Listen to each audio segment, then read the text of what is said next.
What is golden rice? রাইসে vitamin A তৈরি হয় না।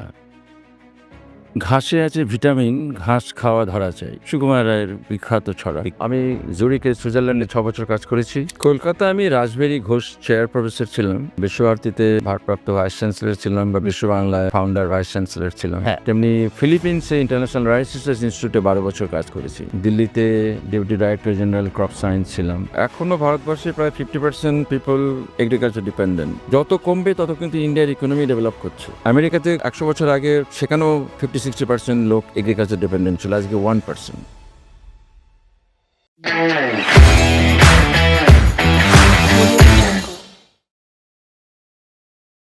নমস্কার।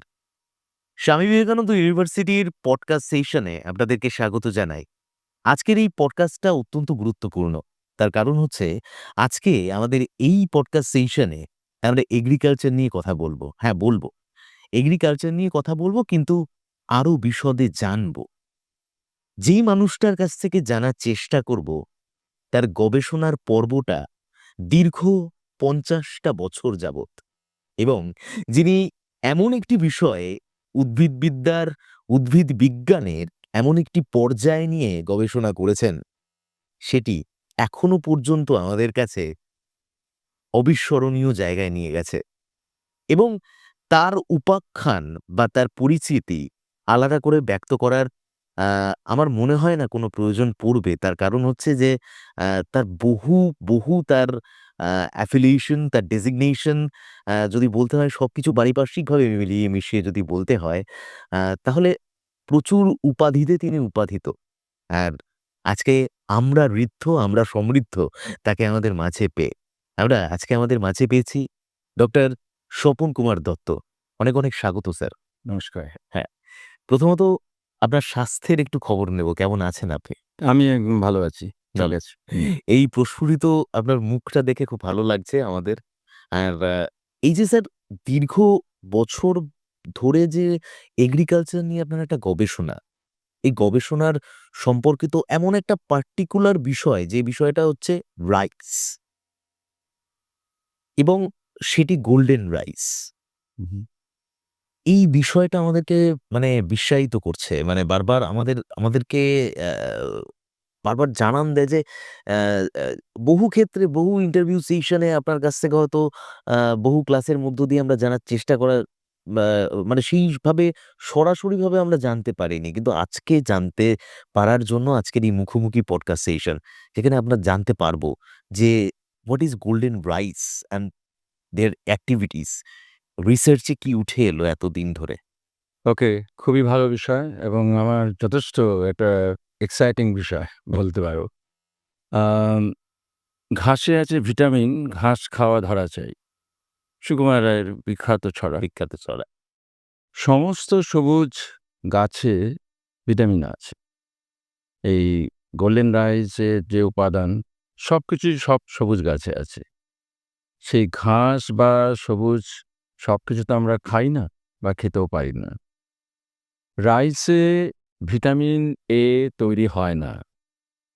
আর তার কারণ রাইসের যে এন্ডোস্পার্ম যেটা আমরা খাই, তার মধ্যে শুধু স্টার্চ থাকে আর সামান্য নিউট্রিশন থাকে।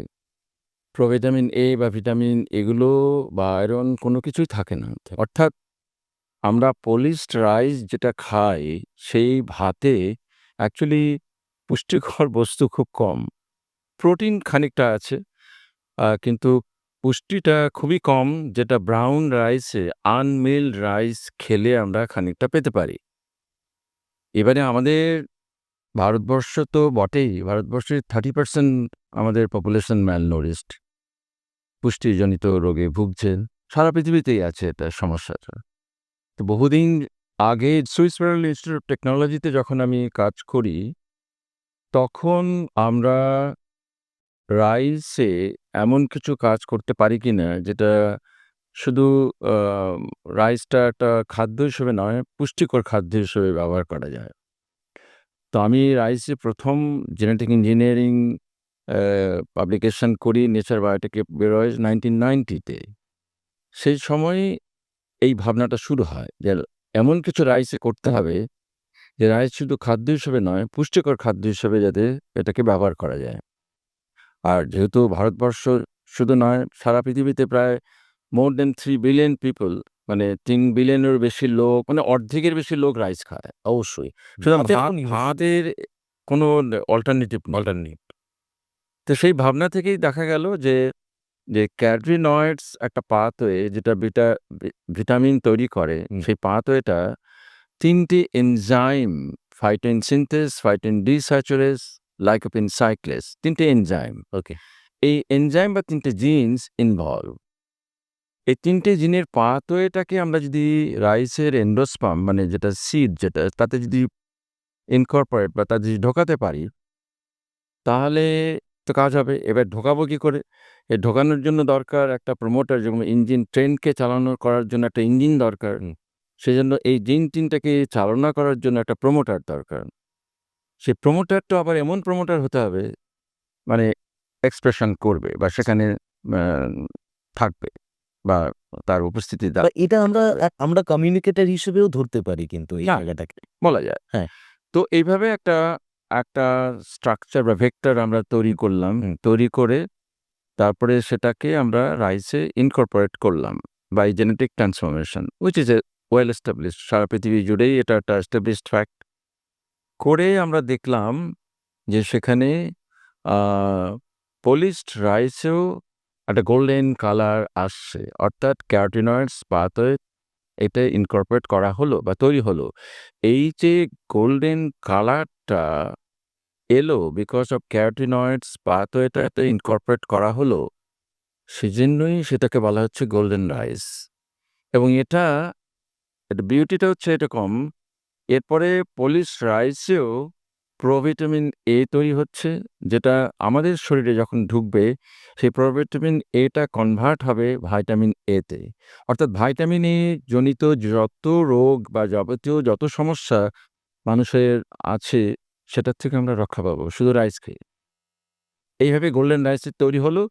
পরবর্তীকালে আমরা এই গোল্ডেন রাইস শুধু একটা ভ্যারাইটি নয়, একটা প্রুফ অফ কনসেপ্ট থাকে, প্রুফ অফ কনসেপ্টটাকে ট্রান্সলেট করতে হয় কমার্শিয়াল রাইস ভ্যারাইটিতে।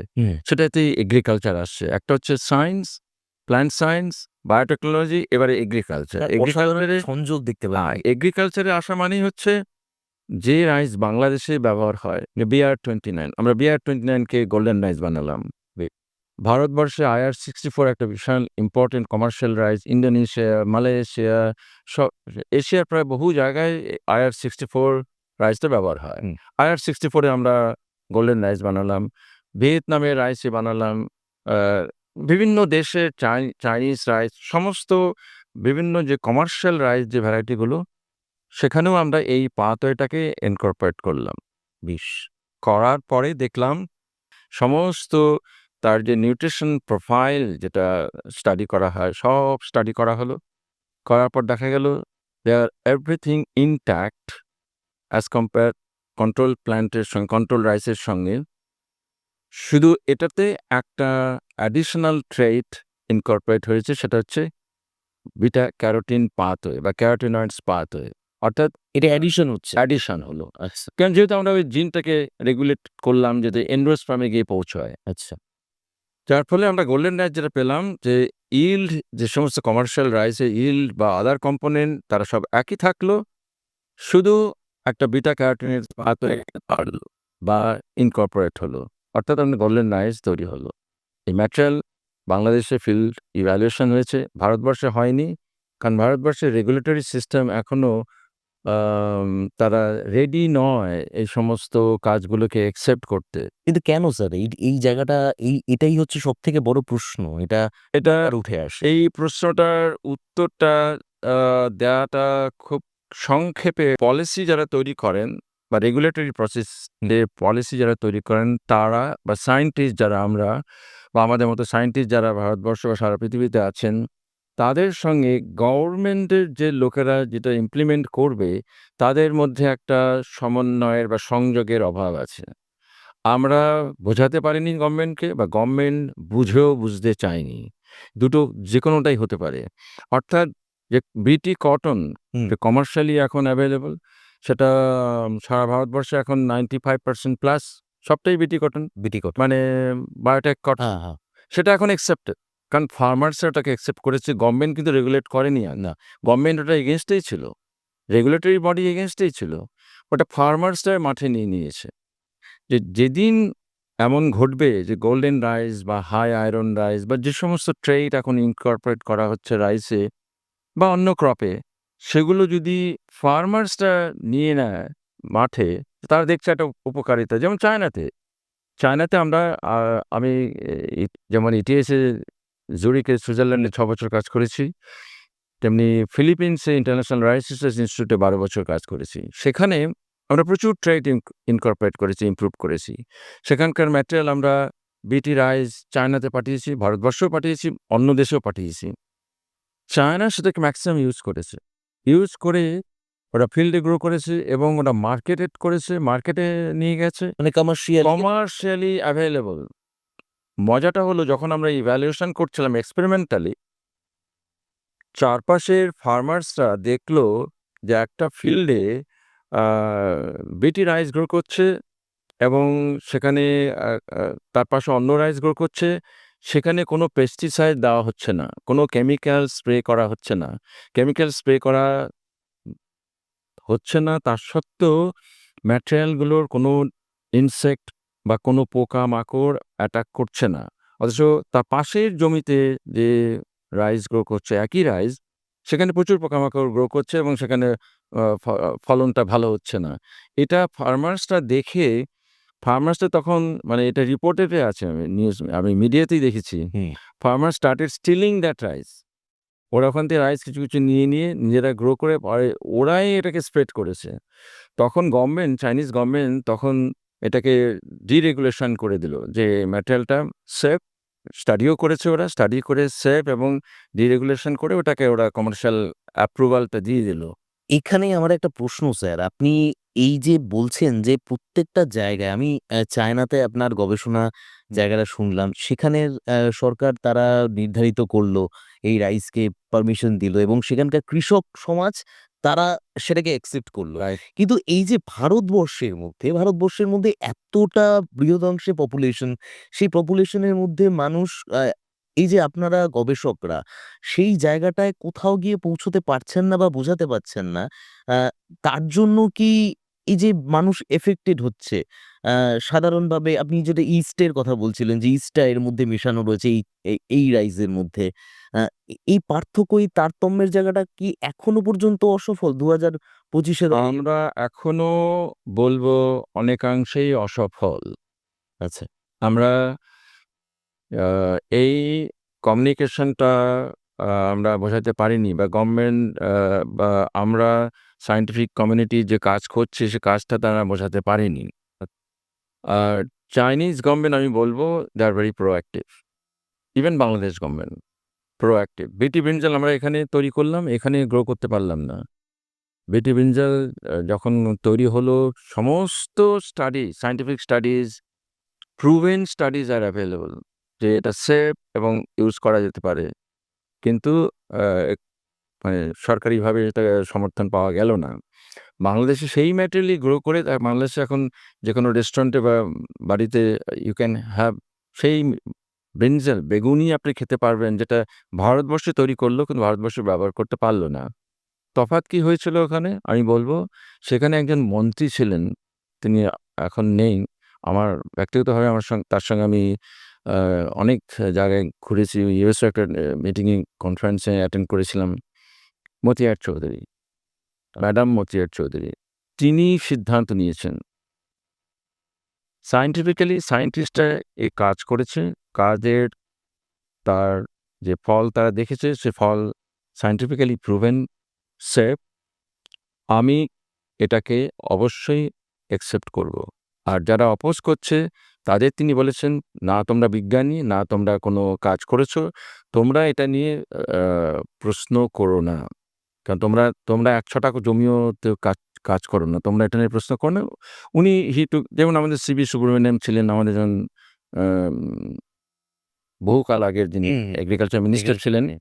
গ্রিন রেভলিউশন যেটা আমাদের শুরু হলো সিভি সুব্রমণিয়ামের জন্য। সিভি সুব্রমণিয়াম নরমান বোরলাগের যে ইমপ্রুভড হুইট ভ্যারাইটি, যেটা তিনি গ্রো করছিলেন পাকিস্তানে এবং অন্যান্য জায়গায় মেক্সিকোতে, সেই ম্যাটেরিয়ালটা প্রচণ্ড ভালো ফলন দিচ্ছে। আমরা তখন ইম্পোর্ট করতাম রাইস, হুইট সবই। আচ্ছা। আমরা তখন অত্যন্ত মানে ডেফিসিট ছিলাম এগ্রিকালচারে, ফুড প্রোডাকশনে।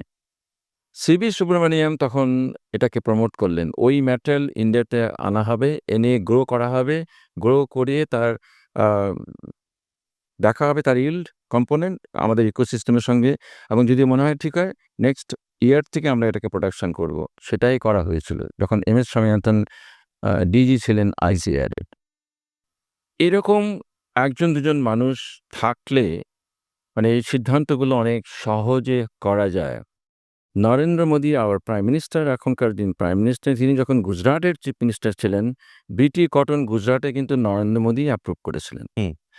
আজকের দিনে এটাও আমি আমার বলতে কোনো দ্বিধা নেই। আজকে যে নতুন যে এগ্রিকালচারের চিন্তাভাবনা এসছে, নতুন টেকনোলজি যেটা এসছে জেনোম এডিটিং। হুম। জেনোম এডিটিং হচ্ছে জেনেটিক ইঞ্জিনিয়ারিং এর পরের ধাপ। অর্থাৎ আমার একটা ডিজিজ সাসেপ্টেবল ডিজিজ, একটা ডিজিজের Detect একটা করা জিন আছে যে জিনটা ডিফেক্টিভ জিন। হুম, হিউম্যান থেরাপি তো সেটা ব্যবহার করে সেটাকে জিনটাকে কারেকশন করানো। হুম। তেমনি যদি আমার কোনো সাসেপ্টেবল জিন থাকে, জিনটাকে আমি অমিট করতে পারি, ডিলিট করতে পারি, চেঞ্জ করতে পারি, রিশাফলিং করতে পারি জিনটাকে। Genome editing, genome sequencing, genome ইনফরমেশনের উপর বেস করেই আমি আমার যেটা ডিজায়ারেবল ট্রেট তার জন্য যা করা দরকার সেটা আমি করব। আয়রন ইমপ্রুভ করতে পারি, ইভেন গোল্ডেন রাইস আমি ওটাকেও করতে পারি। আমি একটা প্ল্যান্ট প্রোটেকশনের জিন ঢোকাতে পারি, ফসফরাস এফিশিয়েন্ট জিন একটা ইনকর্পোরেট করাতে পারি। মানে যেটা যেখানে জলের অভাব বা কম জলে রাইস ভালো গ্রো করবে বা অন্য ক্রপ গ্রো করবে তারও সেই ব্যাপারটা আমি করতে পারি। এই সমস্ত ব্যাপারগুলো এখন জেনোম এডিটিং এর মাধ্যমে করা সম্ভব। Fortunately present central government has approved the first genome edited material in India for growing and etc. which is a good thing. এখন এটা একটা অত্যন্ত ভালো দিক। এবারে এর পরবর্তী ধাপে যে সমস্ত অন্যান্য আরও genome edited রাইস এবং অন্যান্য ক্রপ যেগুলো আসছে বা আসবে, আমরা যদি সেগুলোকে সেইভাবে গ্রহণ করতে পারি, রেগুলেশনটা যদি রেস্ট্রিক্টেড না করে বরং করতে সায়েন্স বেসড সহযোগিতা যদি করার জন্য করা হয়, আমার মনে হয় biotech particularly in agriculture field একটা বিরাট আম অপরচুনিটি। স্যার আমি বায়োটেক এবং এগ্রিকালচার ফিল্ডের একদম ব্যাকরণগত দিকগুলোতে ঢুকবো আপনার কাছে। কারণ আপনাকে যখন পেয়েছি এটা অনেকটা বড় প্রাপ্তি আমাদের কাছে। কিন্তু তারও আগে আমি ছোট্ট করে একদম এই গোল্ডেন রাইসের জায়গাটা শেষ হুম, করার আচ্ছা। জায়গায় আমি একটা সিনপসিস বলে না আমাদের সিনপসিস একটা জানতে ইচ্ছে করে যে কি ধরনের ক্রাইটেরিয়া থাকলে পরে একজন একটা জমিতে এই গোল্ডেন রাইস চাষ করা উৎপাদন করা সম্ভবপর হয়? আ খুবই ভালো কোয়েশ্চেন। অনেকেই এই ধরনের চিন্তাভাবনা করে যে নতুন ধরনের ম্যাটেরিয়াল এলো তার জন্য কি আলাদা ইকোসিস্টেম দরকার? হ্যাঁ, মানে এই তার জন্য কি এটা একটা আলাদা প্রশ্ন থেকেই যায়। কোনো জলের ব্যবস্থা দরকার বা অন্য ফার্টিলাইজার দরকার? কোনোটাই কিছু এক্সট্রা কিছু দরকার নেই। যেখানে যে রাইস গ্রো করছে ফার্মার্সরা তার জমিতে যদি সেই ম্যাটেরিয়ালের গোল্ডেন রাইস যদি সে গ্রো করে, সে একই জায়গায় একই জমিতে একই রকমভাবে সে চাষ করতে পারবে। ঠিক। তার জন্য আলাদা কোনো রকম অ্যাডিশনাল কোনো অ্যাটেনশন দরকার নেই। এটা সবথেকে বড় তথ্য আমরা পেলাম এবং আ আমার মনে হয় যে এই তথ্যটা অনেকটা আ যারা দেখছেন এই পডকাস্ট সেশনটা এগ্রিকালচারের যারা স্টুডেন্ট রয়েছেন, যারা রিসার্চার রয়েছেন তাদেরকে অনেকটা এগিয়ে দেবেন। কারণ আ স্বপনবাবুর মতন মানুষ যারা দীর্ঘদিন ধরে গবেষণায় নিমজ্জিত থেকেছেন এবং আ আ শুধু একদম যাত্রাটার গবেষণার মধ্য দিয়ে কোথাও গিয়ে আপনি কলকাতা বিশ্ববিদ্যালয়ের আ ভাইস চ্যান্সেলর থেকে বিশ্বভারতীর আরো একটি পদে বিভিন্ন সময় বিভিন্ন মুহূর্ত কেটেছে। হুম। এই এই মুহূর্তের মধ্যে কোনো একটা আ উপলক্ষ্য বা কোনো একটা সেরা মুহূর্ত যেটা এখনো আপনাকে বিস্মারিত করে, এখনো আপনাকে মনে করায় যে মেমোরেবল টাইম যদি জিজ্ঞেস করা হয় সেটা একটু আপনার কাছ থেকে জানার চেষ্টা করব। আম কলকাতায় আমি রাসবিহারী ঘোষ চেয়ার প্রফেসর ছিলাম। আচ্ছা। বিশ্বভারতীতে ভারপ্রাপ্ত ভাইস চ্যান্সেলর ছিলাম বা বিশ্ব বাংলায় ফাউন্ডার ভাইস চ্যান্সেলর ছিলাম। হ্যাঁ। দিল্লিতে deputy director general crop science ছিলাম। আমার যাত্রাপথে অ্যাডমিনিস্ট্রেশন বা গবেষণা সবসময় আমার একটা মাথায় কিন্তু গবেষণা বা রাইস বা অন্য ক্রপ বা তাদের ইমপ্রুভমেন্টের এই ভাবনাটা সবসময় থেকেছে। এটা কখনোই আমি দিল্লিতে গেলেও আমি আমার ভাবনা চিন্তা, আমার গবেষণা যেটা ল্যাবরেটরি যেটা ক্যালকাটা ইউনিভার্সিটিতে তৈরি করেছিলাম ডিবিটি ফান্ডেড প্রজেক্টে, সেটা যেমন চলছে, প্রচুর ছাত্রছাত্রীরা যথেষ্ট হেল্প করেছে আমাকে। সেই ছাত্রছাত্রীদের মধ্যে কেউ ২-৩ জন আছে তারা ফুলব্রাইটস ফেলো। তারা ৩ জন আছেন আমেরিকাতে প্রফেসর তারা, আমার ছাত্রছাত্রী। এখন ন্যাশনাল রাইস ইনস্টিটিউটে একজন আছে scientist, institute of life science আরেকজন সায়েন্টিস্ট, এবং বহু জায়গায় আমার ছাত্রছাত্রীরা রয়েছে। তো এরা আ দেয়ার গ্রেট ইম্পেটাস, মানে এরা যথেষ্ট কন্ট্রিবিউট করেছে আমার কাজে। আর এই যে কাজগুলো, আ যখনই এই কাজগুলো চলতে আগে চলেছে বা পরে থেকেছে, পরে চলেছে, এটা একটা কন্টিনিউয়েশন জার্নি। আমি কখনো মনে করি না যে কোনো একটা কাজ একবার একটা করলাম, আজকে একটা বিরাট সাকসেস পেলাম। যেরকম ১ম আমরা জেনেটিক ইঞ্জিনিয়ারিংয়ে যে ১ম যে সাকসেসটা পেয়েছিলাম, তখন যে এক্সাইটমেন্ট একটা ছিল, সেটা একটা আলাদা জিনিস। হুম। আম কিন্তু তার পরবর্তীকালে আমি দেখলাম যে আমাদের এই জার্নিটা একটা কন্টিনিউয়াস প্রসেস। প্রত্যেকটা সময়ে, প্রত্যেকটা আ পরবর্তী সময়েও আমাদের এই কাজটাকে এগিয়ে নিয়ে যেতে হবে। And that is a kind of motivation for me. এবং স্যার এটা তো অনেক বড় প্রসেস জেনেটিক ইয়েস। ইঞ্জিনিয়ারিং। মানে দীর্ঘ প্রচেষ্টা, দীর্ঘ গবেষণার একটা জায়গা। আ আ কোথাও গিয়ে অ্যাবসার্ড হয়ে যাননি? হ্যাঁ, একবার একটা গল্প বলি। জার্মানিতে তখন আমি কাজ করছি অ্যাজ এ ড্যাট ফেলো। আম ২৪শে ডিসেম্বর, আ ক্রিসমাস ইভ, আ আমি ল্যাবরেটরিতে কাজ করছি। তখন রাত্রি ১১টা ১১:৩০ মতো বাজে। তো সেই ইনস্টিটিউটটা গ্রুনবার্গ, জার্মানিতে। একটা খুব আম আইসোলেটেড প্লেস। একটা খুব, এবং তখন বাইরে আ মানে চারিদিকে বরফ। এরকম ঠান্ডা জায়গা। আমি যেখানে থাকতাম সেখান থেকে ওয়াকিং ডিসট্যান্স। আমার কাছে কোনো সমস্যা ছিল না সেটা। তো একজন উম আমাদের সিনিয়র সায়েন্টিস্ট, একজন ভদ্রমহিলা, হয়তো ক্রিসমাস ইভে তো ওদের অনেক নেমন্তন্ন থাকে। ওসব করে টরে ফিরছিল। ফিরতে দেখে অ্যা বিল্ডিং এ আলো জ্বলছে একটা দিকে। তো অ্যা ডক্টর ফারুগি বা তো তিনি এলেন, সে জার্মান লেডি। এসে আমার কাছে এলেন। এসে উম কিন্তু অবাক কাণ্ড যে রাত্রি 11:30 টার সময় ইনস্টিটিউটে কেউ নেই। নিচে গার্ড আছে। গার্ড তো থাকতেই হবে। তো আমাকে জিজ্ঞেস করলেন যে হোয়াট ইস দিস? মানে কি করছো তুমি? তোমার কি, যাই হোক অনেক কিছু বললেন, সেসব একটু কাট ইট শর্ট। তো আমাকে একটা ছবিও দেখালেন যে, "তুমি যে এরকমভাবে কাজ করো", একটা খুব 90 ইয়ার্স এর ওল্ড একটা ছবি নিয়ে এসে দেখালেন আমাকে। "এরকম কাজ করলে এরকম চেহারা হয়ে যাবেন ১০ বছরের মধ্যে।"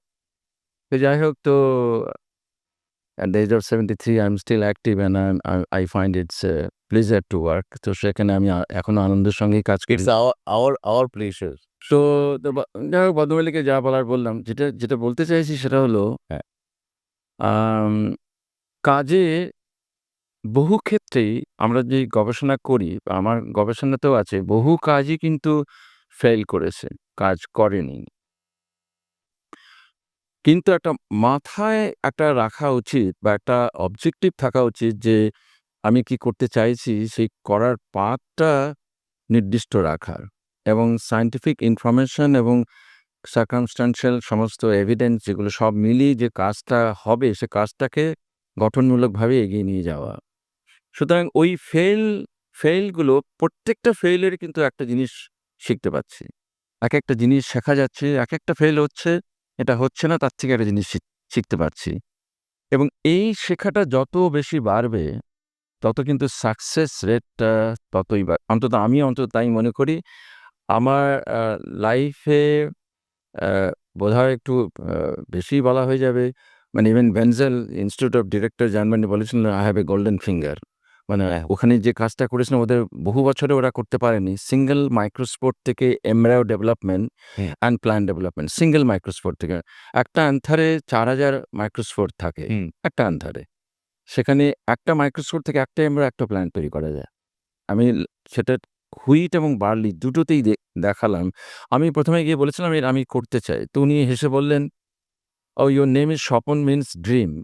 আমাকে আগে জিজ্ঞেস করেছিলেন স্বপন মানেটা কি? আমি বললাম dream. "So you are dreaming. So let's dream, but it never works." এটা বলেছিলেন আমাকে। সেটাও তখন একটা ক্রিসমাসের আগেই আমি ওকে দেখিয়েছিলাম এবং ৩ দিন বাদে বলেছিলাম, "এটা তোমাকে আজকে দেখালাম এই ছবিটা মাইক্রোস্কোপের নিচে। 3 days later তুমি আবার আসবে এখানে, তোমাকে এটা দেখাবো একটা প্ল্যান্ট তৈরি হচ্ছে।" এবং তার আগের স্টেজগুলো থাকবে। তুমি প্রত্যেকটা স্টেজ মিলিয়ে নিতে পারো। Microspore, embryo development, pro embryo, embryo, plant development. আমি তোমাকে দেখিয়ে দেবো। অ্যান্ড একটা স্টেজে গ্রিন লিভ বেরোচ্ছে সেটাও দেখাবো।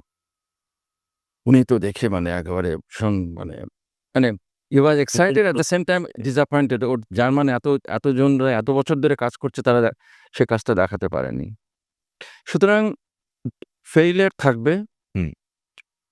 But you have to have your motivation by yourself. নিজেকেই মোটিভেট করতে হবে। আমি একটা লক্ষ্যে একটা জায়গায় আমি পৌঁছবো এবং এই ফেইলিউর গুলোর থেকে আমি শিখবো একদম। এবং এই শেখার পরে এই শেখা থেকে আমি এগিয়ে যাব ঠিক। এবং অন্তত আমি লাকি পুরো বলা যায় যে আমি কিন্তু যেখানে যে কাজে জয়েন করেছি প্রত্যেকটা কাজেই কিন্তু আমি আম তুলনামূলকভাবে যথেষ্ট রকম সাকসেস Yes, yes. দেখতে পেয়েছি। সেটা তো সুতরাং অভিজ্ঞতার আমি পরে। সাকসেসটা দেখেছি যেটা দ্যাট গিভস মি প্লেজার এবং আমি মনে হয় যে সব মানুষের ক্ষেত্রে এটা প্রযোজ্য হওয়া উচিত এবং আমি বিশ্বাস করি কেউ যদি মনে প্রাণে বিশ্বাস করে ডেডিকেটেড ওয়ে কাজ করে উইথ প্যাশন এবং সেক্ষেত্রে success is a matter of time. সে একটা সময়ে সে সাকসেস আসতে বাধ্য। বেশ। তার সঙ্গে পড়াশোনাটা দরকার। মানে without knowing anything, without understanding anything যদি আমি কাজ করে যাই, আ তাহলে তো সেই কাজটা তো সে সে যে কাজের জন্য একটা গবেষণামূলক কাজ তো আর সে কাজ নয়। না। একটা গবেষণামূলক কাজ, একটা ব্যাকগ্রাউন্ড থাকবে, একটা লিটারেচার থাকবে, একটা ভাবনা থাকবে, একটা অবজেক্টিভ থাকবে। আর নেচার থেকে অনেক কিছু শেখার আছে আমাদের। আমি যখন শুরু করলাম টিস্যু কালচার শান্তিনিকেতনে 1979 এ হুম। তখন আমি কিন্তু প্ল্যান্ট যেভাবে নতুন পাতা গজাচ্ছে, পাতা বেরোচ্ছে, সেখান থেকেও অনেক কিছু আমি শিখেছি। শিখে টিস্যু কালচার এপ্লাই করেছি। ল্যাবরেটরি ছিল না। আমি বাথরুমে আমার কালচার রাখতাম। বাথরুমটা ঠান্ডা ছিল, সাইড দিয়ে লাইট আসতো। এইভাবে আমি ল্যাবরেটরি কাজ শুরু করেছি। And publish papers in good journal. সেটা দেখে অনেকে অবাক হয়েছে, "তুমি কি করে করলে এটা?" আমি বললাম, "কিছু কোনো হরমোনাল দরকার নেই। আপনারা অনেক হরমোনাল ট্রিটমেন্ট করে এসব করেছেন। অনেক হরমোন আপনার কম্বিনেশন পেপারে দেখি আমি। আমি কিন্তু হরমোনাল কম্বিনেশন করিনি। মানে এটা কোট আনকোট তো সবথেকে বড় কথা। কি করে করলে?" আমি বললাম, "প্ল্যান্টের নেচারে ক্যাম্বিয়াম যখন সিজনটা ওদের শুরু হয়, হ্যাঁ। সামারের শুরুতে, তখন সামারের একটু পরেই ক্যাম্বিয়াল অ্যাক্টিভিটি বাড়ে প্ল্যান্টে। তাতে নতুন তখন হরমোনাল এক্সপ্রেশন গুলো প্ল্যান্টে থাকে। সেখান থেকে যে শুটস গুলো বেরোয় and that itself has the hormonal requirement." সেটা আপনি বাথরুমে করলেন? সেইখানে আমি ম্যাটেরিয়াল গুলো নিয়ে কালচার করেছি। কালচার না বাথরুমে রেখেছিলাম, বাথরুমে কালচারটা রেখেছিলাম। ওকে। কালচারের আমার তো ল্যাব টিস্যু কালচার ল্যাব তো নেই তখন। এয়ার কন্ডিশন রুম নেই। ১ম এয়ার কন্ডিশন ল্যাবরেটরি আমি করলাম শান্তিনিকেতনে। শান্তিনিকেতনে ১ম এয়ার কন্ডিশন ল্যাবরেটরি করেছিলাম। তা নিয়ে অনেক কথা শুনতে হয়েছে আমাকে। যাই হোক সেসব কথাটাই আ তো আল্টিমেটলি দেখা গেল যে প্ল্যান্টটাকে ভালো করে জানলে প্ল্যান্টের থেকেও অনেক কিছু করা যায়। করে নিয়ে এক্সপ্লেনেশন দেওয়া যায় তারপরে। একদম। সেটাও একটা পেপার হতে পারে। আর এটাও কিন্তু একটা কথা যে ভালো কাজের মধ্যেও কিন্তু বিতর্ক থাকে। হ্যাঁ, কাজ করলেই বিতর্ক থাকবে। কাজ করলেই বিতর্ক থাকবে। মানে বিতর্ক ছাড়া কাজ মানে পৃথিবীর সমস্ত যত কাজকর্ম যারা করেছে শুধু বিজ্ঞানী নয়, হ্যাঁ। সব আ সব সব কাজেই দেখা গেছে যে কাজ করলে কাজের মধ্যে সমালোচনা সমালোচনা। রবীন্দ্রনাথকে কি কম সমালোচনা সহ্য করতে হয়েছে? অবশ্যই, অবশ্যই স্যার। তো সেক্ষেত্রে সে ঠিক আছে। But I always find it's nice to work and to move on. আমরা তো চাই যে এইভাবেই মুভ অনটা যেন থাকুক সবসময়ের জন্য। স্যার এবার আমরা তো এতক্ষণ একটা পার্সপেক্টিভস জানলাম। এবার যদি আমরা এগ্রিকালচারের বিষয়টায় আসি, যে সমস্ত আপনার চোখে আপনার দীর্ঘদিনের ৫০ বছর যাবৎ গবেষণা বলুন, আপনার আ রিসার্চের যে পরিধি, যে ভাস্ট একটা জায়গা, সেই দিক থেকে এট প্রেজেন্ট বর্তমান এগ্রিকালচারের পরিস্থিতিটাকে কোন জায়গায় দেখতে পান স্যার? এগ্রিকালচারে আমি যেভাবে দেখছি, এখনো ভারতবর্ষে প্রায় 50% পিপল এগ্রিকালচার ডিপেন্ডেন্ট। ইন্ডিয়ার ইকোনমিতে যত ইমপ্রুভ করবে, হুম। এই সংখ্যাটা কমতে থাকবে। যত কমবে তত কিন্তু ইন্ডিয়ার ইকোনমি ডেভেলপ করছে। এটা ভুলভাবে কেউ ব্যাখ্যা করা উচিত না। ইকোনমিক পয়েন্ট থেকে বলছি আমি। আ আমেরিকাতে ৫০-১০০ বছর আগে সেখানেও 50-60% লোক এগ্রিকালচার ডিপেন্ডেন্ট ছিল। আজকে 1%। আমেরিকা ইকোনমি যেগুলো ডেভেলপ করেছে 1%, কিন্তু এগ্রিকালচার প্রোডাক্টিভিটি বা প্রোডাকশন কি কমেছে? অনেক গুণ বেড়েছে। অনেক গুণ এগ্রিকালচার প্রোডাক্টিভিটি বেড়েছে। লোকেদের ডিপেন্ডেন্ট অন এগ্রিকালচার 1%। এবং আপনি যেটা এগ্রিকালচার বললেন যে আধুনিক পদ্ধতিতে। এক্সাক্টলি যেটা এখন যেটা এসছে, আম যে জেনোম সায়েন্স, হুম। Genome editing, precision plant breeding, a high throughput selection, screening, এবং এখন আগে যেরকম বহু এরিয়া জুড়ে আমাদের ফিল্ড টেস্টিং করতে হতো। এখন একটা গ্লাস হাউস, একটা গ্রিন হাউসের মধ্যে কয়েক হাজার প্ল্যান্ট একটা ছোট্ট টেস্ট টিউব টাইপের ছোট্ট আ পটে গ্রো করে কয়েকটা সিড পেলেই হলো। একটা সিড পেলেই দেখে নেওয়া যেতে পারে সিডে কোন জিনটা ইনকর্পোরেট করেছে, কোন ট্রেটটা ইনকর্পোরেট করেছে। অর্থাৎ এখন এগ্রিকালচার কিন্তু অনেক বেশি আধুনিক, এবং এই আধুনিকে interdisciplinary subject is very much involved. Physics, biochemistry, chemistry, engineering, everything is involved now in agriculture. Drones use করা হচ্ছে অন এগ্রিকালচারে। আর্টিফিশিয়াল ইন্টেলিজেন্স ইউজ করা হচ্ছে এগ্রিকালচারে। যার ফলে এই সমস্ত বিষয়টা বা এই আধুনিকতার যে একটা পরিধি তৈরি হয়েছে এগ্রিকালচারে, যার ফলে আমাদের এগ্রিকালচারে এখন প্রোডাক্টিভিটি অনেক বেড়েছে। আরও বাড়াতে হবে। ল্যান্ড তাতে কমলেও ক্ষতি নেই। কারণ প্রোডাক্টিভিটি যদি বাড়ে, ল্যান্ড কমলে কোনো ক্ষতি নেই। না। সেই land can be used for other purposes. আর লোক সংখ্যা এখন অনেকেই বলে যে, আম কি বলে যে, আমাদের এখন খেতি করার লোক পাওয়া যায় না, প্রচুর পয়সা দিতে হয়। এরা আরও কমবে। এদের সংখ্যা আরও কমবে। কিন্তু তার জন্য চিন্তা করার কিছু নেই। কারণ mechanisation and drone and other a system, যেটা আধুনিক সিস্টেম যেটা এভেইলেবল, যাতে কম লোক সংখ্যা, কম ফার্মার্স বা কম মানুষকে ব্যবহার করেও আমি প্রযুক্তির মধ্য দিয়ে যদি এটাকে। আমি প্রোডাকশন বা প্রোডাক্টিভিটি বাড়াতে পারি। এই মানুষগুলো চায় না, গত ২০ বছর ধরেই এগ্রিকালচার থেকে তাদের শিফট করে দিয়ে অন্য কাজ করাচ্ছে। যার ফলে চায়নার এগ্রিকালচার কিন্তু যথেষ্ট উন্নত। হুম। তার সঙ্গে অন্য জিনিসও তারা অনেক উন্নতি করছে। তারপরে ইকোনমিক্যালি তারা মোর ভায়াবল টুডে। আমরা অনেক মানুষ, সিঙ্গুর একটা এক্সাম্পল দিতে পারি, যে প্রায় ১,০০০ একর জমিতে প্রায় ৯,০০০ প্লাস পপুলেশন বা ফ্যামিলি ইনভলভড ছিল। That is a true example যে এটা ঠিক প্রোডাক্টিভ এগ্রিকালচার নয়। অর্থাৎ এটা সম্ভব নয়। রবীন্দ্রনাথ ইভেন ১০০ বছর আগেই বলেছিলেন, consolidation of land and mechanisation and cooperative agriculture, agri industry, এগুলোকে আনতে হবে। আধুনিক আমাদের এগ্রিকালচারের স্টুডেন্টসদের জন্য যেটা বলি, এগ্রিকালচার এখন এমন একটা সাবজেক্টে, এমন একটা জায়গায় এসে পৌঁছেছে যে সেটা কিন্তু আর পুরনো এগ্রিকালচার মানে যে অর্থে লোকে ব্যবহার করতো বা বলতো, সেটা কিন্তু এখন আর নেই। এগ্রিকালচার স্টুডেন্টরা, এগ্রিকালচার গ্র্যাজুয়েট বা যারা স্পেশালাইজেশন করছে, তাদের চাকরি কিন্তু এখন অনেক, অনেক বেশি তাদের কাছে আসছে, এবং তাদের অপরচুনিটি অনেক বেশি। তাদের রিসার্চ করার অপরচুনিটি অনেক বেশি। আর যেহেতু আ স্কিলড রিসার্চার দরকার এখন এগ্রিকালচারে। সুতরাং বিএসসি এগ্রিকালচার বা MSc agriculture, PhD in agriculture, they would be asset for future agriculture development. অর্থাৎ আধুনিক প্রযুক্তি, বিজ্ঞান ভিত্তিক এইটাকে ইনকর্পোরেট করে আমরা যদি এগ্রিকালচারটাকে এগিয়ে নিয়ে যাই, এগ্রিকালচারটা তো আমরা যতই সেলফোন আর মাইক্রোচিপস নিয়ে অনেক কথা বলি, সেগুলো আমরা খাবো না। খাবো কিন্তু আমরা খাবার। আর খাবার খেতে গেলে এগ্রিকালচারের উপর ডিপেন্ডেন্ট করতেই হবে। আর্টিফিশিয়াল ইন্টেলিজেন্ট কিন্তু এগ্রিকালচার পারফরম্যান্স করাবে না কেউ। এগ্রিকালচার ট্রেন্ড পিপলকেই করতে হবে। মানে মাঠে নেমেই করতে হয়। মাঠে তাদের যেতেই হবে। মাঠে না গিয়েও করা যায়। আমি কম্পিউটারে বসে আমি ডিজাইন করলাম একটা প্লট। আমি একটা প্লট 1000 একর ল্যান্ড। আমি সেখানে জল দেবো। আমি ব্যবস্থা এরকম সার্ভিস এখন অ্যাভেলেবল। আমি কানাডায় দেখেছি, অস্ট্রেলিয়ায় দেখেছি।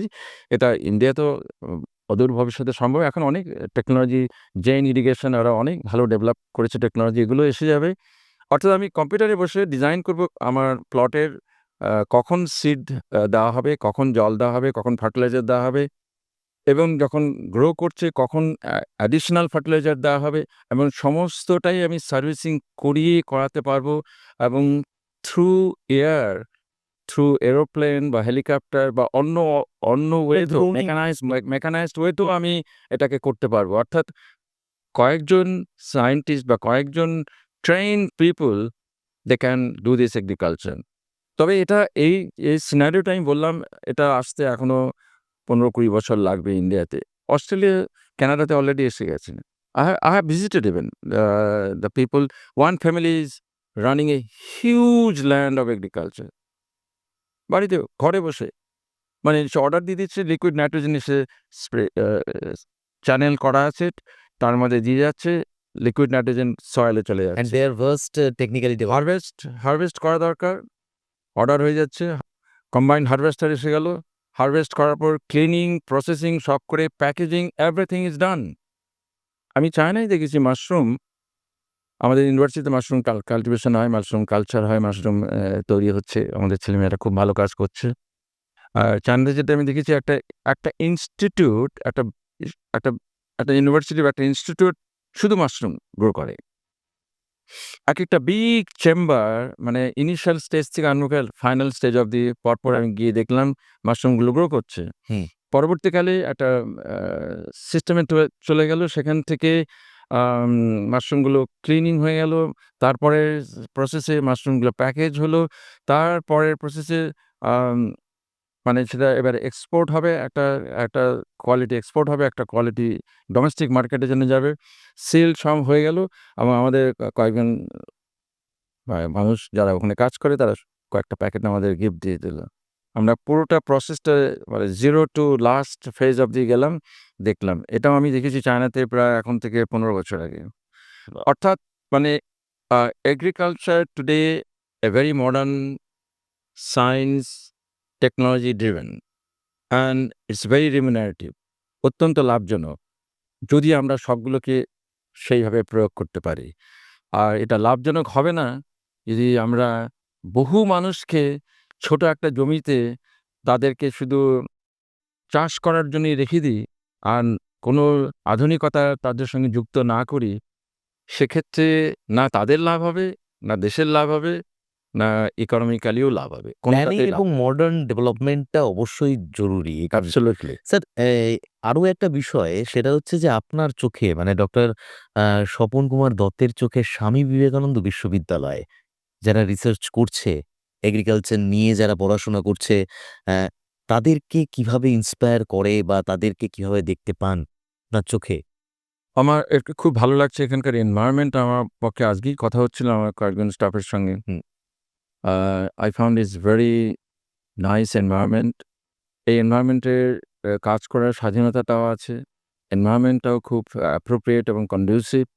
সেক্ষেত্রে এখানকার স্টুডেন্টদের মধ্যে যদি কোনো স্টুডেন্ট যদি ইনোভেটিভ কোনো আইডিয়া নিয়ে আসে বা কোনো কিছু করতে চায়, I think সেটাকে যথেষ্ট রকম তারা সাহায্য পাবে। এনি আইডিয়া, কারণ এটাই কিন্তু সবথেকে ইম্পোর্টেন্ট যে আইডিয়াটা মাথায় আসা। রুটিন কাজ তো প্রচুর মানুষ করছে, করবে, করতে থাকবে। কিন্তু কোনো একটা আইডিয়া যদি ক্লিক করে, সে আইডিয়াটাকে যদি পরবর্তীকালে সেটাকে ট্রান্সলেট করা যায় কাজের মাধ্যমে, দ্যাট ইজ এ ফ্যান্টাস্টিক। এবং সেই আইডিয়াটা কিন্তু নতুন যারা ছাত্রছাত্রী তাদের মধ্যে থেকেই আসার সম্ভাবনা সবথেকে বেশি।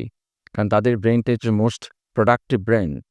সেক্ষেত্রে Swami Vivekananda university particularly agriculture department is fantastic. এখানকার ছেলেমেয়েরা খুব মোটিভেটেড এবং তারা যথেষ্ট রকম ভালো ক্লাস করছে। টিচাররাও যথেষ্ট মোটিভেটেড, তারা মনোযোগ দিয়ে এবং যথেষ্ট যত্ন সহকারে তাদের ক্লাসগুলো নিচ্ছে। আমারও ইচ্ছা আছে মাঝে, মাঝে ক্লাসে ঢোকা, ক্লাস করা, তোমাদের সঙ্গে interact করা। আমি সেটা করব। আ এবং আমার নিজের ধারণা যে তোমরা ফ্রিলি চিন্তাভাবনা যদি করতে পারো আর যে কোনো আইডিয়া তোমরা নিয়ে আসতে পারো, যে তোমরা একটা নেচারে দেখেছো এই জিনিস বা একটা এগ্রিকালচারে কোনো একটা ম্যাগাজিনে পড়েছো একটা আইডিয়া, ওয়েদার আমরা আমাদের এখানে ইউনিভার্সিটিতে করতে পারি কিনা? আ আমার ধারণা কোনো আইডিয়া থাকলে প্লিজ কাম ফরওয়ার্ড এবং টক টু মি। আমার সঙ্গে কথা বলো বা এখানকার স্টাফদের সঙ্গে কথা বলো। আমি জানি এখানকার যিনি চ্যান্সেলর বা সিইও এবং এখানকার যারা কর্তৃপক্ষ, তারা অত্যন্ত সচেতন এই ব্যাপারে এবং তারা এগ্রিকালচারকে যথেষ্ট গুরুত্ব দেন এবং এগ্রিকালচারের যদি যেকোনো নতুন ভাবনা এবং আরো উত্তরোত্তর ভাবনাগুলোকে এগিয়ে নিয়ে যাওয়া যায়, তার জন্য তারা যথেষ্ট সচেষ্ট এবং তারা সব রকম সাহায্য করবেন। এটা আমার বিশ্বাস। সুতরাং it's a very good conducive environment to do agriculture and to move on. আমার মনে হয় এর থেকে বড় আ সাজেশন বা এর থেকে বড় সাপোর্ট বোধহয় আর হয় না। আর যারা এগ্রিকালচারের স্টুডেন্ট রয়েছো এবং যারা এখনো পর্যন্ত রিসার্চের মধ্য দিয়ে নিজেকে একজন দক্ষ গবেষক তৈরি করতে চলেছেন আগামী দিনে। তাদের জন্য এত বড় সাপোর্ট ডক্টর স্বপন কুমার দত্ত তিনি যে হাতটা বাড়ালেন এটা একটা অনেক বড় অ্যাচিভমেন্ট আমাদের স্বামী বিবেকানন্দ ইউনিভার্সিটির কাছে। আর স্যার লাস্ট অফ অল একটা প্রশ্ন বারে, বারে উঠে আসে সেটা হচ্ছে যে অ্যা আপনারও একটা জার্নি আছে আইসিআর এবং সেই জার্নিটা একটু ছোট্ট করে শুনবো। এই আ আইসিএর আমি যখন জয়েন করি, আমার আইসিএর খুব একটা বিরাট ধারণা যে ছিল তা নয়। কারণ আইসিএর আমি কোনদিন কাজ করিনি। আচ্ছা। I was probably one of the rare direct lateral improvement as a DDG. তো যাই হোক, তো আমি একটা গল্পটাই বলি। গল্পটা হচ্ছে এরকম, আমি একটা কনফারেন্সে পুনে যাচ্ছিলাম কলকাতা থেকে। আমি তখন কলকাতার Rashbehari Ghosh professor and head of the department of botany. আম আই আই আমি ইন্টারভিউ দিয়েছি, আমি সিলেক্টেড হয়েছি আমি জানি। কিন্তু আমি জয়েন করিনি কারণ ইউনিভার্সিটি থেকে ক্যালকাটা ইউনিভার্সিটি থেকে ছুটি নিতে হবে। আমি অতটা গুরুত্ব দেইনি যে এটা এক্ষুনি করতে হবে, আমি এটা ভাবিনি। আচ্ছা। একটা টাইম নেব, টাইম নিয়ে সব গুছিয়ে ল্যাবরেটরি, একটা বড় ল্যাবরেটরি আমার আছে। একটা বিশাল অনেক ছাত্রছাত্রী পিএইচডি করছে। সেগুলো গোছাচ্ছিলাম। আমি একটা ফোন পেলাম যে ডিজি ফোন করলো আমাকে বা আরো কয়েকজন ফোন করলো। মানে যে আমি যেখানেই থাকি মানে আজকেই যেন আমি এসে আইসিআর এ জয়েন করি। আ কিছু টেকনিক্যাল কারণ আছে। যে টেকনিক্যালটা এখনই আর অ ব বলতে গেলে অনেক কথা বলতে হয়। যাক আমি আমার ফ্লাইটটা আমি সেদিনই ফিরে আসবো পুনে থেকে। আচ্ছা। তো সেক্ষেত্রে আমার কোনো লাগেজ নেই, কিছু নেই। তো আমি বললাম আমি নেমে যাবো এখান থেকে। ফ্লাইটটা বোম্বেতে এসছে। তো নামতে দেবে না ওকে, কারণ ও তো পুনের ফ্লাইট, আমার টিকিট আমার পুনে। যাই হোক, স্পেশাল পারমিশন করে বুঝিয়ে সুঝিয়ে I got it done. আমি নেমে গেলাম, টিকিট কাটলাম এয়ারপোর্ট থেকে দিল্লি। দিল্লি চলে গেলাম। গিয়ে জয়েন করলাম। জয়েন করার পর ডিজি আমাকে বলল, "এবারে আপনি আম যতদিন পারে যেখানে খুশি আপনি কাজ করুন। জয়েন করে গেছেন, একটা একটা কোনো একটা ফাইল সাইন করুন অ্যাজ এ ডিডিজি।" এই এটা হচ্ছে আমার শুরু ডিডিজি। তারপরে যেটা দেখলাম সেটা হচ্ছে ২৬ টা ইনস্টিটিউশন আছে ক্রপ সায়েন্সের, তার আমি হেড। ২৬ টা ইনস্টিটিউটের মধ্যে রাইস একটা। মানে এখন ভেবে দেখো যে কত এরকম সব ক্রপের একেকটা করে ইনস্টিটিউট আছে সারা ভারতবর্ষে। বিশাল বোধহয় sir. ICI Indian Council of Agriculture Research মানে one of the best government organisation আমার মতে। অবভিয়াস। মানে অন্য সব অর্গানাইজেশনকে আমি ছোট করছি না, কিন্তু আইসিআর যে প্রোডাকশন যা দিয়েছে আজকে $60 to $65 billion agriculture produce India export করে। সেটার মেজর কন্ট্রিবিউশন আইসিআর। সেখানে আমি as a DDG crop science সারা ভারতবর্ষের প্রায় সর্বত্রই ট্রাভেল করেছি। বিভিন্ন মিটিং বা annual general meeting etcetera, etcetera সমস্ত কিছুতে আমাকে থাকতে হবে। আমি শিখেছি অনেক সারা ভারতবর্ষকে এইভাবে। Interaction with so many scientist এবং সমস্যাও প্রচুর শুনেছি। চেষ্টা করেছি তাদের সমস্যাগুলো মেটাতে। আমার ঘরে কোনোদিন আমি গিয়ে দেখলাম লাল, নীল একটা হলুদ বাতি আছে। মানে আ ওটাকে জ্বালানো হয়। ওকে। লাল থাকলে কেউ আসতে পারবে না। আমি বাতিটাই তুলে দিয়েছিলাম। আমার ঘরে যে এনি টাইম সকলে আপনার ঘরে তারা যদি ওই কৃষি দপ্তরে ঢুকে থাকে, কৃষি দপ্তরে এলে তারা আমার ঘরে আসতেই পারে। এটা একটা বড় উদার মানসিকতার জায়গা। কৃষি দপ্তরে যদি ঢোকে তারা আমার ঘরে আসতে, সে আমি স্টুডেন্টকেও মিট করেছি, স্কলারকেও মিট করেছি, বা ডিরেক্টরকে তো মিট করতেই হবে। So I learned A lot. At the same time আমি সর্বত্র যেটা চেষ্টা করেছি, আমার যে অভিজ্ঞতা, জার্মানিতে ২ বছর, সুইজারল্যান্ডে ৬ বছর, আমেরিকাতেও ছিলাম আমি ইউসি ডেভিসে ১ বছর, বা ফিলিপিন্সে ১২ বছর। আমার এই একটা অভিজ্ঞতা এবং ভালো সায়েন্টিস্ট এবং ভালো পরিবেশের সঙ্গে যে কাজের যে আউটকাম যেটা আমার মধ্যে যেটা ঘটেছে, সেটাকে ICAR এ দেওয়ার চেষ্টা করেছি। সমস্ত ক্রপের মধ্যে, লোকেদের মধ্যে, এবং উইথ ওপেন মাইন্ড, এবং তাদের থেকেও আমি শিখেছি, তাদেরকেও দেওয়ার চেষ্টা করেছি। আমার অভিজ্ঞতা ICAR ইজ আউটস্ট্যান্ডিং। মানে আমি অত্যন্ত খুশি ছিলাম। প্রচুর কাজ করতে হয়েছে। মানে রাত্রি ইভেন ১১টা-১২টার সময় ফ্লাইটে এসে ভোরের ফ্লাইট নিয়ে চলে গেছে। আমার ড্রাইভার ইভেন কিছু এমনও হয়েছে যে আমাকে বলেছে বাড়ি যাচ্ছে, কিন্তু বাড়িই যায়নি। আমার কোয়ার্টারের সামনেই সে গাড়ি রেখে ওখানে গাড়ির ভেতরেই ঘুমিয়েছে। পরদিন ভোরবেলা উঠে দেখি যে ও ওখানেই বসে আছে। কারণ যদি মিস করে যায় আমাকে ভোরবেলায় বেরিয়ে যেতে হবে। রাতে ফিরতে হয়েছে কেন, কিছু ফাইল ক্লিয়ার করতে হবে। So I enjoyed work and working with people, and I see some product. Always see some product and something positive energy is coming that is giving me also I can give. তো এটা বোধহয় কাজের সঙ্গে যদি এই পজিটিভিটিটা যদি যুক্ত করা যায়, আমার মনে হয় সব কাজই খুব এনজয় করা যায়। এখন বর্তমান বয়স আপনি শুরুতেই বললেন যে ৭৩ বছর বয়স এবং এত বছরের একটা অভিজ্ঞতা, এই অভিজ্ঞতার সঞ্চার এবং আ গবেষণার অভিজ্ঞতা এবং দীর্ঘ পদে থাকার অভিজ্ঞতা এবং এই এতগুলো সবকিছু মিলিয়ে যেটা এসে দাঁড়ায় সেটা হচ্ছে যে অ্যা একটাই প্রশ্ন একদম এই পডকাস্ট সেশনটা শেষ করার আগে আপনার কাছ থেকে জানতে চাই যে একজন দক্ষ গবেষক হতে গেলে তার কি উপাদান বর্তমান এটা যদি আপনার কাছ থেকে না জানি, তাহলে বোধহয় এই প্রশ্নটার কোনো মানেই রাখে না। কারণ এই প্রশ্নটা আপনার জন্য অত্যন্ত গুরুত্বপূর্ণ স্যার। একজন দক্ষ গবেষকের কি দরকার? প্রথম কথা, এটা তো অনেকটাই পারসন টু পারসন ভ্যারি করবে খানিকটা। একটা ইউনিভার্সাল আম জেনারেলাইজড সাজেশন দেওয়া যায় না। তবে যেটা বেশিরভাগ ক্ষেত্রে যেটা প্রযোজ্য, বা আমি মনে করি, যেটা আমার নিজের অভিজ্ঞতা থেকে যেটা আমি বিশ্বাস করি, সেটা হচ্ছে যে কাজে সে জয়েন করবে, যে রিসার্চে জয়েন করবে, কাজটাকে প্রথমত যদি ভালোবেসে সে জয়েন করে, খুব ভালো।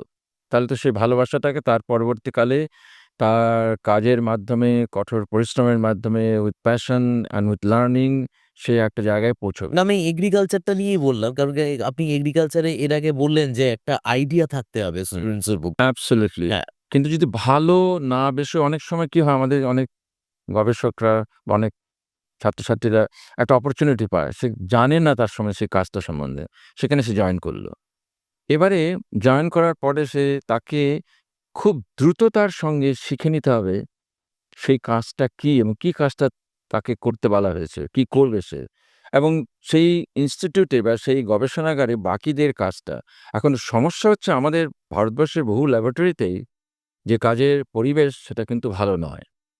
সুতরাং সেই ভালো পরিবেশ নয়, সেইখানে যদি সে একজন জয়েন করে, এবং সেখানে যদি সুপারভাইজার যদি ইকুয়ালি কম্পিটেন্ট না হয়, সেক্ষেত্রে দুটো জিনিসই তার পক্ষে নেগেটিভ হয়ে যাবে। তার যে ট্যালেন্ট, তার যে কতটা সে করতে পারতো, সেটা কিন্তু সে নিজেই জানতে পারল না। এবারে এটা কিন্তু একটা ঘটনা যে তাকে একটা ল্যাবরেটরি চুজ করতে হবে। একটা ভালো ল্যাবরেটরিতে চুজ করতে হবে। একবার মনে আছে, একজন বিখ্যাত সাহিত্যিক বলেছিল, তাকে প্রশ্ন করা হয়েছিল, "তুমি যে এত বড় একজন সাহিত্যিক হলে কিভাবে হলে?" সে উত্তর দিয়েছিল, আম "You choose your father." মানে সবাই অবাক হয়ে গেল, মানে how could it be? What is that answer? তখন বলল, "ইটস এ জিনস।" এই জিনসটা যেভাবে আসবে, যেভাবে তৈরি হবে, সেইভাবে জিনিসটা এগোবে। তো সেক্ষেত্রে এক্ষেত্রে যেটা তাকে করতে হবে, যে তখন যে দেখলো যে অ্যা যে পরিবেশ, যে ল্যাবরেটরি তাকে চুজ করতে হবে। ল্যাবরেটরিটা চুজ না করলে কিন্তু তাকে অনেক বেশি স্ট্রাগল করতে হবে। একটা হচ্ছে ল্যাবরেটরি চুজ করতে হবে, একটা হচ্ছে যার সঙ্গে সে কাজ করবে। Mentor is very important, the mentor. তো এই মেন্টর অ্যান্ড ল্যাবরেটরি এই দুটো যদি ঠিক থাকে আর তার নিজের যদি গবেষণার interest, passion, love and dedication যদি থাকে, সে এবারে সেটাকে একদম চরম উচ্চ পর্যায়ে সে নিয়ে যেতে পারবেই। আর এগুলো সবটাই সাকসেসটা ডিপেন্ড করে optimisation of all of this elements. এই অপটিমাইজেশনটা করতে গেলে, অপটিমাম লেভেলে আনতে গেলে সবকটা জিনিসকে একত্র করতে হবে।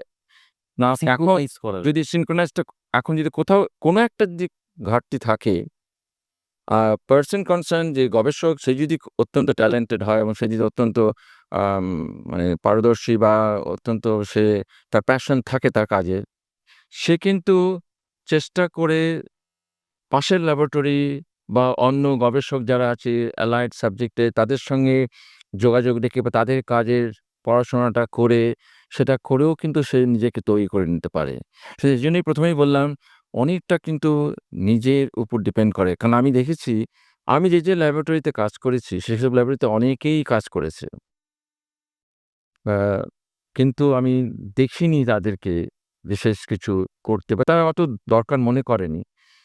আমি অত দরকার মনে করেছি।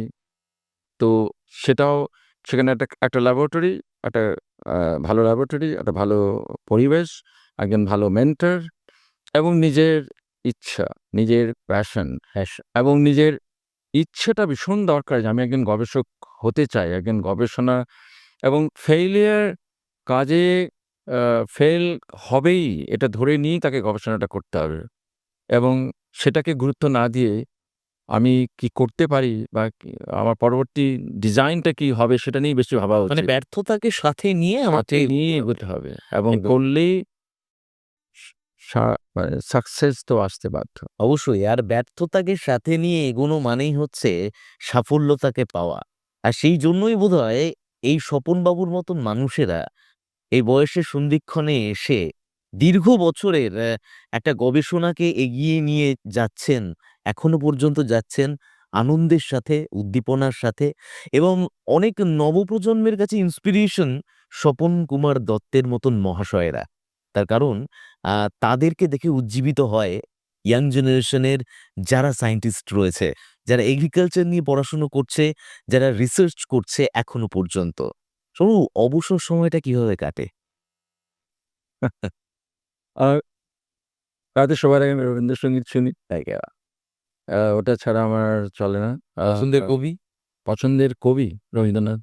সবকিছুতে আমি রবীন্দ্রনাথের পরে অন্য সবকিছু আসবে। রবীন্দ্রনাথ সবার আগে সবকিছুতেই। পড়ার কোনো বই পড়াও রবীন্দ্রনাথ, কবিতা পড়াও রবীন্দ্রনাথ, গান শোনাও রবীন্দ্রনাথ। আর ভাবনা চিন্তা ফিলসফি যেটা এই যে প্রকৃতির কথা বললাম এসব রবীন্দ্রনাথের কথা একদম।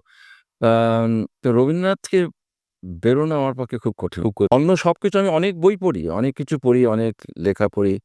নিজে টেনিস খেলেছি। আমার ছেলেমেয়ে টেনিস খেলে। আ ভালোবাসি। স্পোর্টস খুব ভালোবাসি। আচ্ছা। কাল রাতেও আলকারাজ এবং সিনারের টেনিস দেখছিলাম রাতে 10:30 শুরু হলো। আ তো ভালোবাসি। তো কিন্তু ওই সবকিছুর ঊর্ধ্বে রবীন্দ্রনাথ। আমাদের একদম অন্তিম পর্যায়ে আমরা চলে এসেছি আমাদের এই পডকাস্ট সেশনে। এই পর্যায়ে এসে আমি ডক্টর স্বপন কুমার দত্তের কাছ থেকে আমরা সকলেই আমাদের যারা দর্শক বন্ধুরা রয়েছে এই পডকাস্ট এপিসোডের যারা দেখছে, তারা একটা বার্তা নিতে চায়। স্বামী বিবেকানন্দ ইউনিভার্সিটির পক্ষ থেকে যারা দেখছেন, তারা একটা বার্তা নিতে চায়। যে কি বার্তা দিচ্ছেন স্বপনবাবু তাদের জন্য? যে, যে সাবজেক্টে যেখানে যেটা সে পড়ছে বা অ্যাডমিশন নিয়েছে বা গবেষণা করছে, তাকে ভালোবাসতে হবে। তাকে যত্ন দিয়ে, গুরুত্ব দিয়ে তার সমস্ত সময়টা মানে ম্যাক্সিমাম টাইমটা ডেভোট করতে হবে। করে সেটার মধ্য দিয়েই তাকে উন্নতি করতে হবে। সেটা সাধারণ একটা সাবজেক্ট হোক, একটা অসাধারণ সাবজেক্ট হোক। একটা যে বাড়িতেই থাকুক না কেন, সাধারণ বাড়ি হোক বা একটা বিলাসবহুল বাড়িতেই হোক না কেন, সেটা ম্যাটার করে না। ম্যাটার করে হচ্ছে আমি আমার সময়টা কিভাবে স্পেন্ড করছি, ব্যয় করছি। আমার সময়টা আমি আমার কাজের মধ্যেই রাখবো। কাজের মধ্যেই কাজটাকে এগিয়ে নিয়ে যাবো। আমি যদি বিএসসি পড়ি, বিএসসি পড়ার সমস্ত জিনিসটা আমি জানবো। এমএসসি পড়ি, এমএসসি সমস্ত জিনিসটা জানবো। সাবজেক্ট ওয়াইজ, এবং তার সঙ্গে আনুষঙ্গিক যে জ্ঞানের ভান্ডার সেটাকেও চেষ্টা করব ইন্টিগ্রেট করতে, তার মধ্যে যুক্ত করতে। তবেই একটা মানুষ একটা জায়গা থেকে আরেকটা জায়গায় উন্নততর জায়গায় পরিণত হতে পারবে। এটাই আমি বলব। অন্য কোনো দিকে পড়াশোনার সময়টা অন্য কোনো দিকে মন না দিয়ে একান্তভাবে নিজের পড়াশুনো, নিজের কাজকর্মের মধ্যে যুক্ত থাকা। খেলাধুলা ভালো, সবকিছু অন্য সবকিছু করা ভালো। কিন্তু পড়াশোনাটা কেন্দ্র করে। আর সবকিছুর মধ্যে বোধহয় আ পড়াশোনাটা সব বিষয়ের মধ্যেই জড়িয়ে রয়েছে। একটা সময় জোর করে আমরা হয়তো বলতাম যে, "পড়তে বসো, আ এখানে যাবে না, ওখানে যাবে না।" কিন্তু যতই আমরা বয়স সন্ধিক্ষণে যতই বয়স বেড়েছে, তখনই মনে হয়েছে যে আরো পড়াশোনা করলে বোধহয় আরো জানা যায় বিষয়গুলো নিয়ে। এবার বোধহয় গবেষণার দিকে এগোনো যায়। গবেষক হওয়ার জন্য বোধহয় এই এলিজিবল জায়গাগুলোকে পৌঁছানো যায়। আর স্বপনবাবুর মতন মানুষ বোধহয় আ হতে পারা যায়। আর এইজন্যই আজকে আ অনেক, অনেক ধন্যবাদ।